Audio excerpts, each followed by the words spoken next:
மக்களே நம்மளோட பூனை வந்து 2 நாளாக ஆளையை காணோம். நைட்டெல்லாம் எங்கே பூனைச்சுன்னு தெரியலன்னு தேடிட்டு இருந்தா குட்டி போட்டிருக்குதுங்க. எனக்கு தெரியாது. நானும் கொஞ்சம் வெளியில் போயிட்டு இன்றைக்கி தான் நான் வந்தோடனே எங்கேப்பா பூனையவே காணோம், பிஸ்கட் பாக்கெட் வாங்கிட்டு வந்தாலே வந்துடுமே, உடனே வந்துடும், எங்கே போணுச்சு என்ன ஏதுன்னு கேட்குறேன். அப்பா சொல்கிறாங்க, பார்த்தா வீட்டுக்கு சைடில் குட்டி போட்டு வச்சுருக்குதுங்க. வாங்க அதை உங்களுக்கும் காட்டுறேன். புதுசாக யாராவது நம்ம சேனலுக்கு வரீங்க அப்படின்னா மறக்காம நம்ம சேனலை சப்ஸ்கிரைப் பண்ணிட்டு பாருங்கள். எவ்வளோ அழகாக குட்டியாக போட்டிருக்க மாட்டிருக்குதுங்க. எத்தனை குட்டி போட்டிருக்குன்னு பார்ப்போம் வாங்க. நானும் எங்கடா ஆளையே காணோம், எங்கே போணுச்சுன்னு பார்த்தா இது குட்டி போட்டு வச்சுருக்குது இந்த பூனை. இப்போ மாடியில் இறங்கி வர்றதே அவ்வளோ கஷ்டமாக இருக்குது. இதுக்கு கீழே தாங்க போட்டிருக்குனாரு, தெரியுதா பாருங்க, எங்கே கொண்டு வந்து போட்டிருக்கோங்க. இருங்க பேக் கேமரா ஓப்பன் பண்ணுறேன். மெதுவா அட ஏய், நீ திருட்டு போனாங்கிறத அடிக்கடி நீர் வைக்கிறப்போ இவருங்களேன் அழகாக 3 குட்டி போட்டிருக்குது. எவ்வளோ அந்த வலைக்கு அங்கிட்டு ஒரு பிளாக் கலர் குட்டி ஒன்று, ஆனால் எல்லாமே ஒயிட்டு. இப்போ கரு அழகாக இருக்குது. நான் கண்ணு முழிக்காமல் இருக்க மாட்டிருக்குது. 3 குட்டி தான் போட்டிருக்க மாட்டிருக்குது. காலெல்லாம் ஓவர் பிங்க் கலரு. ஐயோ மூஞ்செல்லாம் அவ்வளோ அழகாக இருக்குது. எலிக்குட்டி மாதிரி சின்னதாக கிடக்குது. அதோட தாய் கிழவி பார்த்திங்கன்னா ஆளை பார்த்தோன்னா ஓடிடுச்சு.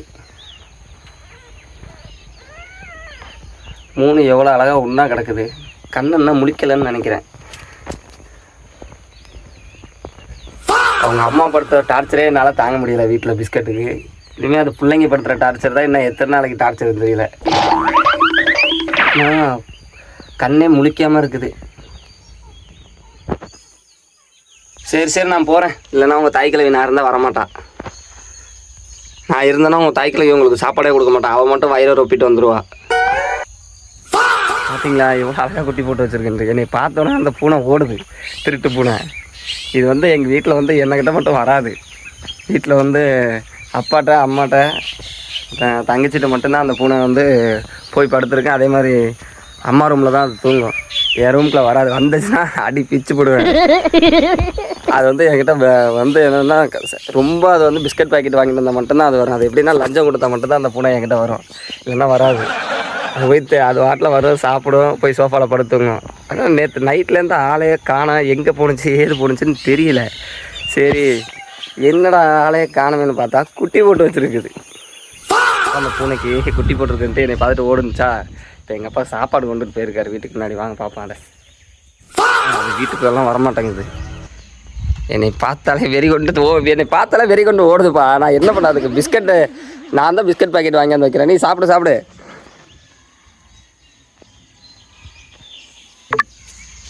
கீழே ஏன் வச்ச? அதோட டப்பா இருந்துச்சு, அதில் வச்சுருக்கலாம்ல. சாப்பிடு. ஒன்றும் பண்ண போகிறதில்ல. உன் குட்டியை தான் தூக்கிட்டு போகிறேன்.